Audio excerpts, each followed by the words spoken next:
오늘 말씀은 성령으로 행하라, 성령으로 행하라 라는 말씀으로 말씀 전하겠습니다.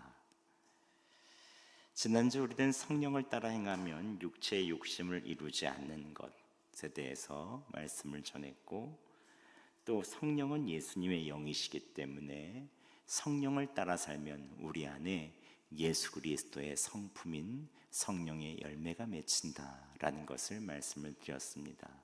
사위화오, 자양충, 온절, 이렇게 딱 9가지 열매, 앞자만 딱 따서 외우시면 좀 편합니다. 이러한 하나님의 성품, 예수 그리스도의 성품이 우리에게 점점 열매 맺혀지죠.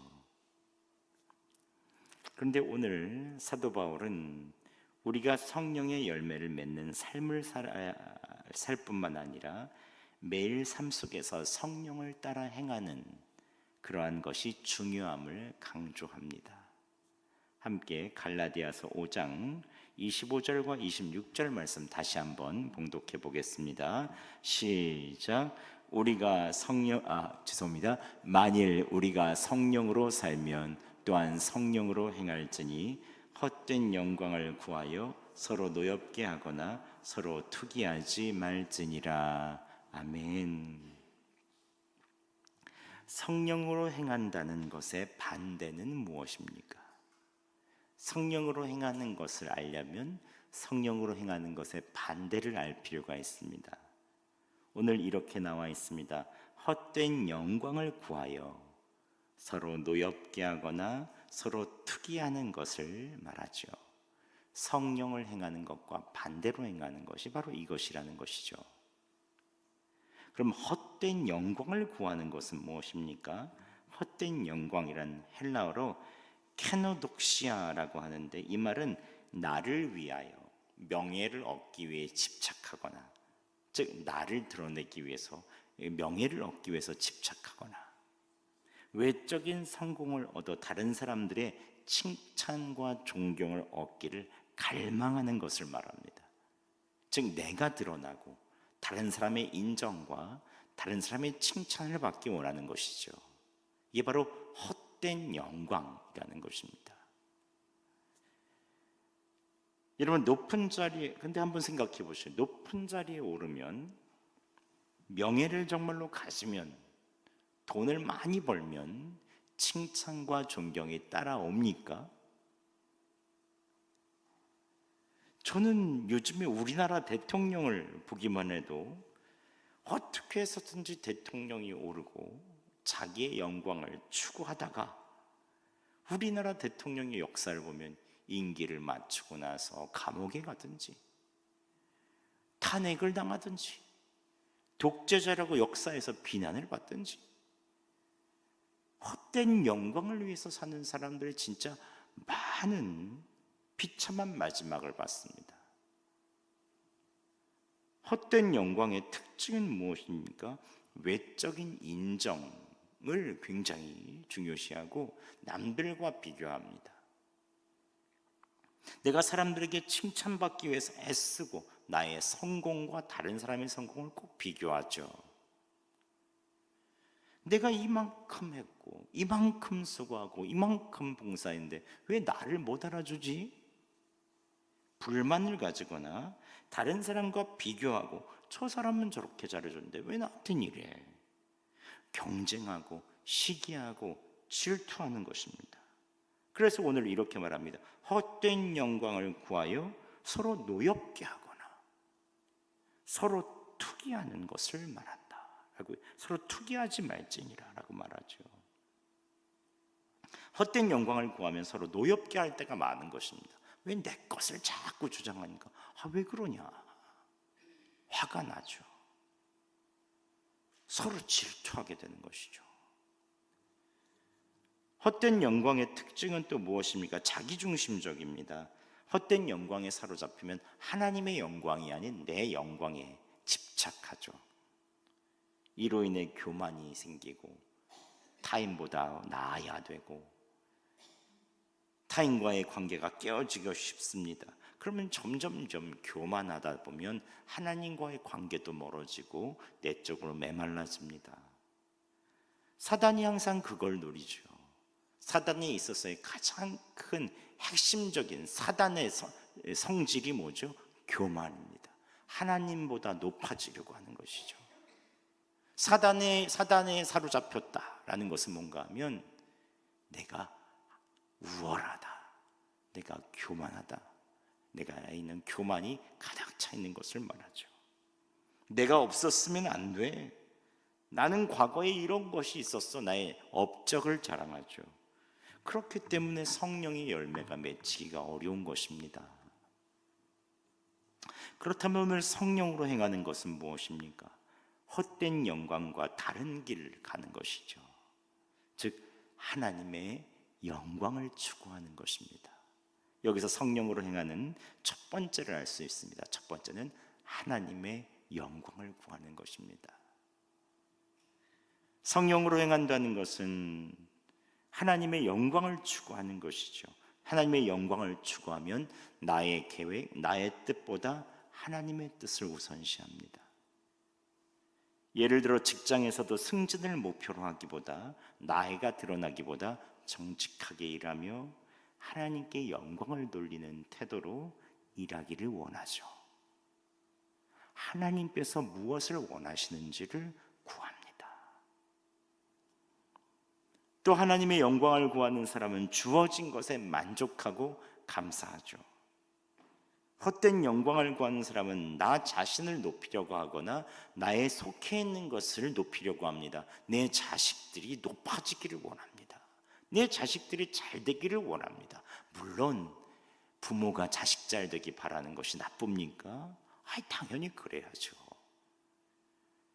그런데 다른 사람보다 높아지는 자리에 있기를 원하고 끊임없이 자식들에 있어서의 높아짐을 갈망하며, 즉 이것은 나의 영광을 구하는 것이 되는 것입니다. 그러나 하나님께 영광을 구하는 사람은 주어진 자녀의 그 모습에 만족하고 감사하죠. 비록 지금은 부족함과 어려움이 있을지라도 이 자녀가 나에게 있어서 얼마나 감사하고 행복한지를 하나님께 감사하고 하나님께 영광을 돌립니다. 그래서 성령으로 행한다는 것은 언제나 그 안에 겸손과 순종이 있는 것입니다. 예수 그리스도의 길은 어떻습니까? 겸손과 순종의 길이었습니다. 사람들을 고치시고 귀신을 내쫓으시고 기적을 행하실 때 언제나 하나님께 영광을 돌리셨습니다. 십자가를 질 때도 나의 뜻대로 하지 마옵시고 아버지의 뜻대로 되기를 원합니다. 아버지 하나님의 영광을 위해서 겸손하게 그 뜻에 순종하고 죽기까지 순종하셨죠. 이게 바로 우리가 믿는 예수 그리스도시죠. 우리 안에 계신 성령님이 계신 사람들은 예수님의 길을 추구합니다. 나를 높이려고 하면 이제 불편합니다. 그런데 주님을 높이고 감사하면 마음이 행복해지죠. 우리의 죄된 습관 때문에 때때로 이것이 부딪힐 때도 있습니다. 나 인정 안 해주나, 내가 이렇게 열심히 봉사했는데 알아주기를 은근히 바라죠. 하지만 주님을 바라보기 시작하면 그때부터 하나님의 영광을 구하는 것으로 만족하게 됩니다. 그렇다면 여러분에게 여쭤보겠습니다. 여러분, 성령으로 살고 계십니까? 하나님의 영광을 구하십니까? 그렇다면 그것만으로도 충분합니다. 성령으로 살며 성령으로 행하시기 바랍니다. 헛된 영광을 내려놓고 하나님의 영광을 구할 때 하나님께서 성령의 열매를 맺혀 주실 것입니다. 두 번째는 성령으로 행하는 것은 서로의 짐을 나누어지라 라고 말합니다. 함께 1절과 2절 말씀 저희가 함께 봉독하겠습니다. 시작. 형제들아, 사람이 만일 무슨 범죄한 일이 드러나거든 신령한 너희는 온유한 심령으로 그러한 자를 바로잡고 너 자신을 살펴보아 너도 시험을 받을까 두려워하라. 너희가 짐을 서로 지라. 그리하여 그리스도의 법을 성취하라. 아멘. 성령으로 행하는 것은 서로의 짐을 나눠지는 것입니다. 특히 연약한 형제들, 자매들이 범죄하고 무슨 범죄한 것들이 드러나든지 힘든 일들이 드러나게 되면 그것을 가만히 내버려 두는 것이 아니라 사랑으로 바로잡아주는 것이 필요합니다.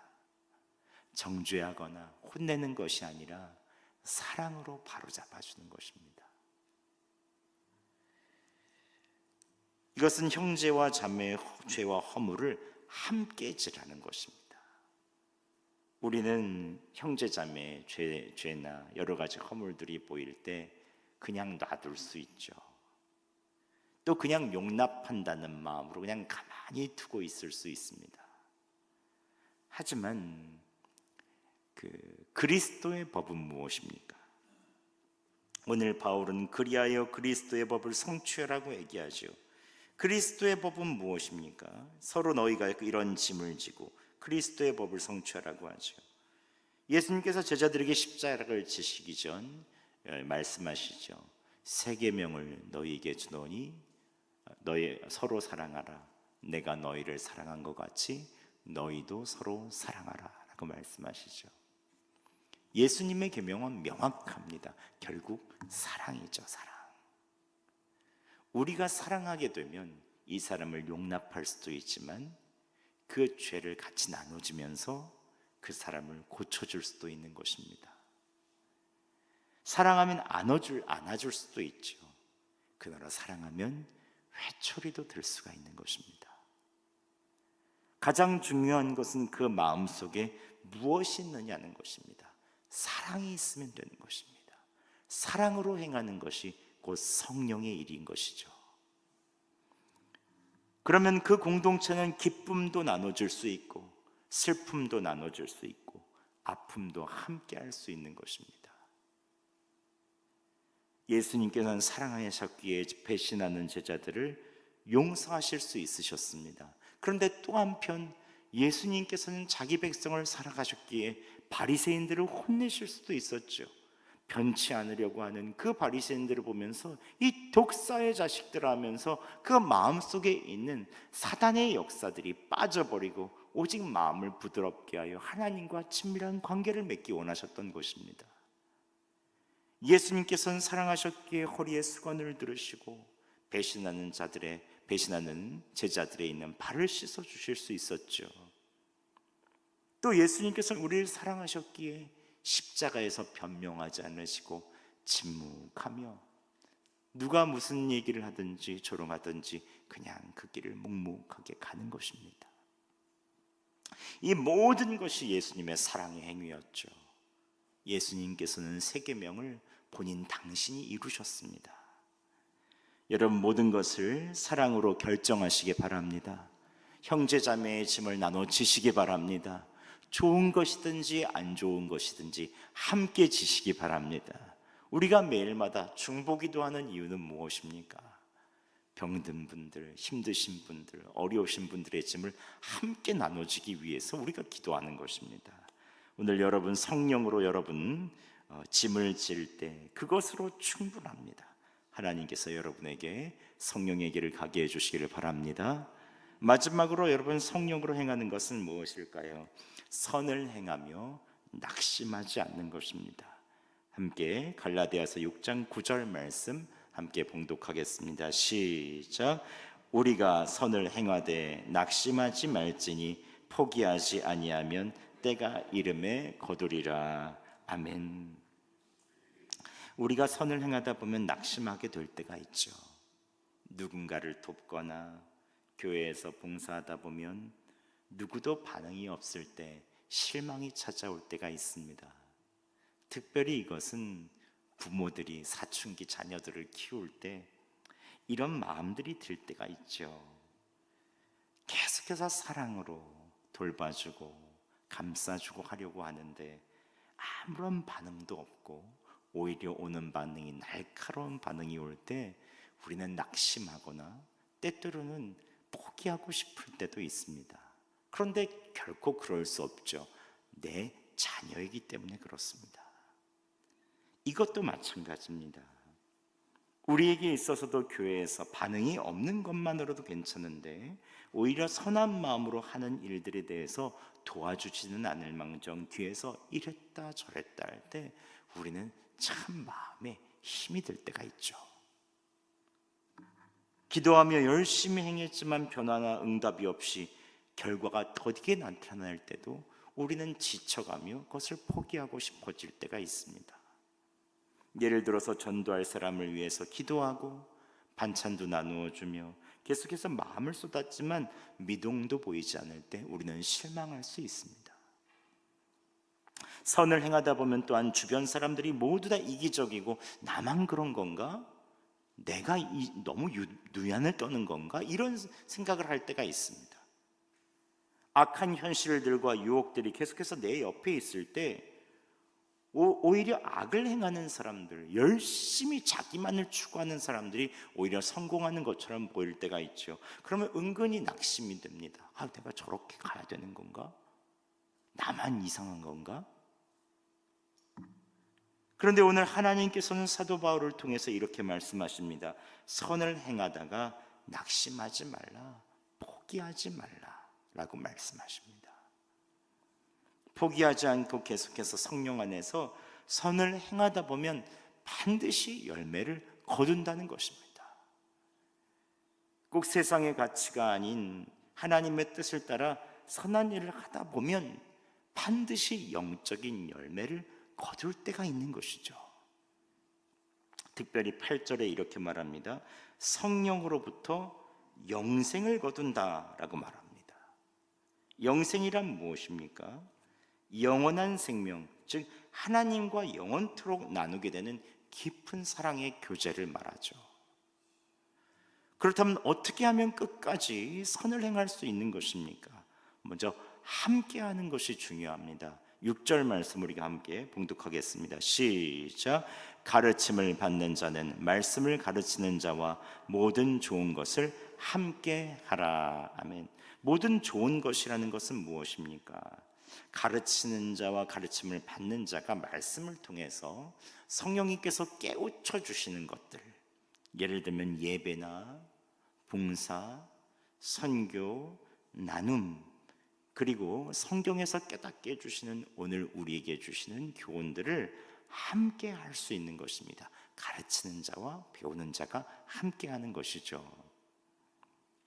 가르침을 받는 자는 때때로 내 영역을 넘어서는 성령님께서 하고자 하시는 것을 잘 모를 때가 있습니다. 부끄럽기도 하고 내가 이걸 해야 되나 말아야 되나 망설일 때가 있죠. 그럴 때는 말씀을 가르치는 사람이 더 다가가서 권면하고 격려하고 함께 좋은 일을 할 수 있도록 길을 열어주는 것이 필요합니다. 이걸 한번 해보시지 않겠어요? 이걸 한번 우리 같이 해봅시다 하고 함께 다가가는 것이 필요하죠. 한번 생각해 보시죠. 우리는 모두 누군가의 가르침을 받는 사람이기도 하지만 가르침을 주는 사람입니다. 성경이나 신앙생활, 우리는 주어진 것들에 대해서 나누는 사람입니다. 목회자도 성도들을 가르치기도 하지만 성도들의 있는 삶을 통해서 또한 배우기도 합니다. 우리는 모두 다 가르치는 사람이기도 하지만 배우는 사람이기도 하죠. 부모도 때때로 자녀들을 가르치지만 자녀들에게 배울 때도 있죠. 그러다 보면 깨우치는 그 성령님께서 우리 마음에 깨닫게 해주시는 것을 함께 하는 것이 필요한 것입니다. 어제도 권사의 기도회를 했는데 신임 권사님들이 오셨어요. 근데 마지막에 서로의 손을 잡고 함께 교회를 위해서 기도하는 시간이 있었습니다. 그런데 기도할 때 제가 함께 기도회를 인도하는데 성령님께서 강하게 역사하시는 거예요. 기존의 권사님들은 새로운 권사님들이 오시니 또 도전을 받고, 새로 오신 권사님들은 기존의 권사님들이 함께 기도하고 또 모임을 가지시는 것을 보니 또 행복하고, 서로가 서로의 기도 제목을 나누다 보니까 교회를 사랑하는 마음이 딱 일치하는 거죠. 성령님께서 깨닫게 해주시는 것들이 있는 것입니다. 그때 서로 가르침을 받고 가르침을 주는 것이죠. 우리는 모두 다 가르침을 받고 가르침을 주는 사람 아닙니까? 거기서 함께 기도하니까 성령님께서 더 크게 역사하시고 마음에 뜨거움을 주시는 것이죠. 우리는 믿음의 공동체에서 함께 좋은 것을 함께 해야 합니다. 성령님께서 깨닫게 해주시는 것을 나만 가지고 있으면 안 됩니다. 서로 이야기하고 서로 배우며 함께 그것들을 해나가야 되죠. 거기서 우리는 성령님께서 원하시는 일들을 할 수 있는 것입니다. 끝까지 선을 행할 수 있는 힘이 바로 함께함에서 나오죠. 여러분, 성령님께서 깨닫게 해주시는 것을 함께 하시기 바랍니다. 그때부터 하나님께서 주시는 놀라운 일이 일어납니다. 그리고 마지막에 선을 행할 때 모든 이들에게 착한 일을 하되 믿음의 가정들에게 하시기 바랍니다. 함께 10절 말씀 봉독하겠습니다. 시작. 그러므로 우리는 기회에 있는 대로 모든 이에게 착한 일을 하되 더욱 믿음의 가정들에게 할지니라. 아멘. 우리는 성령을 따라서 계속해서 선한 일을 끊임없이 해야 하죠. 그런데 오늘 이야기하기는 모든 사람들에게 기회 있는 대로 선을 행하되 믿음의 가정들에게 하라는 것입니다. 믿는 사람들에게 더 많은 것을 베풀라는 것이죠. 믿음의 가정들은 교회 공동체를 말합니다. 우리 교회뿐만이 아니라 예수 그리스도를 믿는 이 세상의 모든 교회를 말합니다. 그때 세상 사람들에게 선한 일을 하지만 같은 믿음의 가정들, 그리스도인들에게 함께 행하는 것이 필요하죠.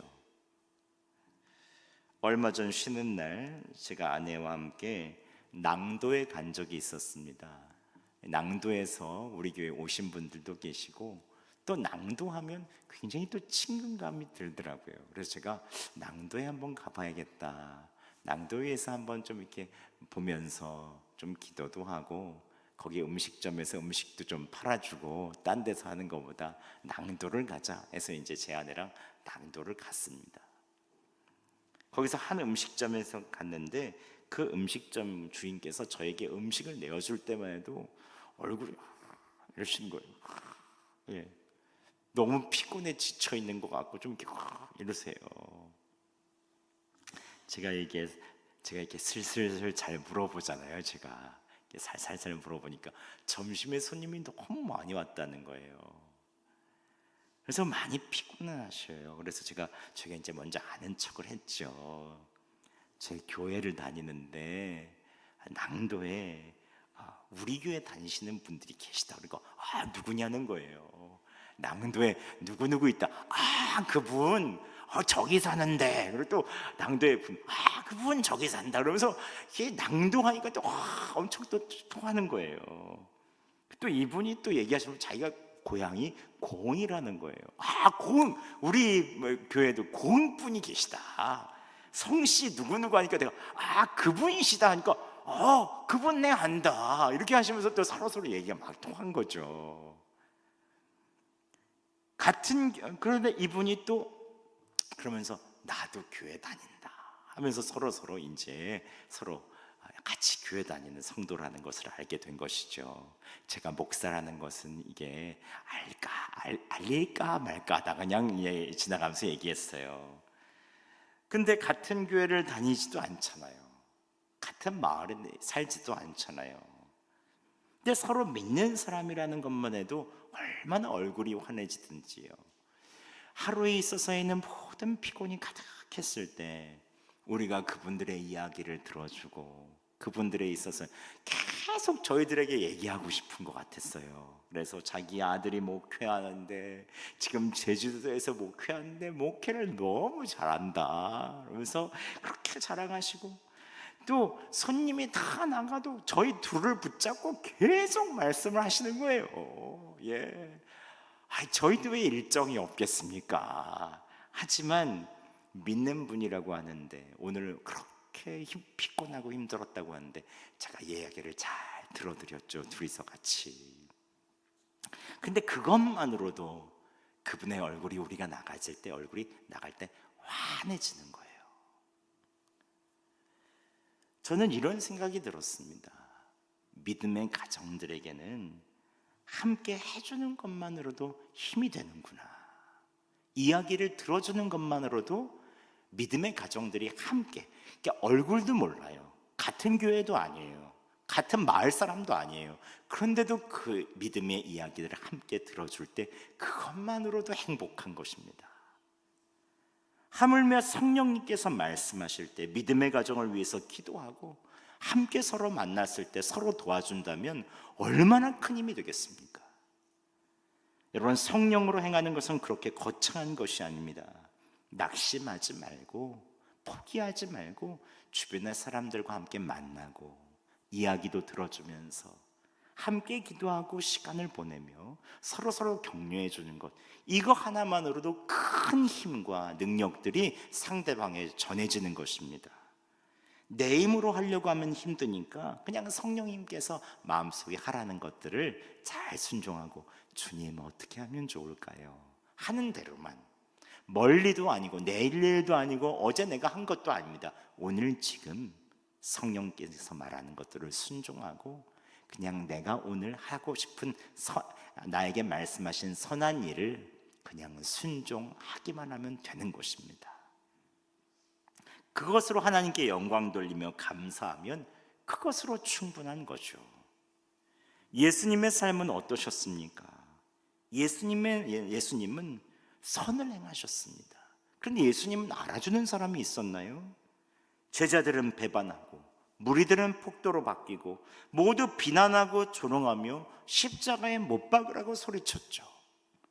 그럼에도 불구하고 예수님께서는 낙심하지 않으시고 포기하지 않으시고 십자가에 달려 돌아가시며 우리를 향하여 구원하시기 위해 모든 선을 다 이루어 주셨습니다. 죽음의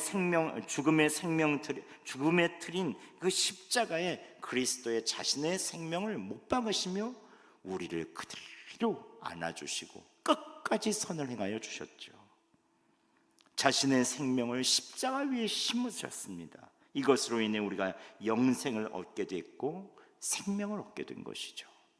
수많은 열매가 생겼고 그 중에 멀리 있는 그 한국에 여호수의 믿음의 열매로 우리가 생긴 것이 아니겠습니까?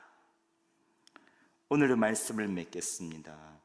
여러분, 성령으로 행하시기 바랍니다. 하나님의 영광을 돌리시기 바랍니다. 서로 사랑의 짐을 지며 끝까지 낙심치 말고 주변의 사람들에게 선을 행하시기 바랍니다. 믿음의 가정들에게 더 사랑해 주시고 더 안아주시고 더 선을 행하시기 바랍니다. 그때 하나님께서는 반드시 열매 맺게 하여 주실 것입니다.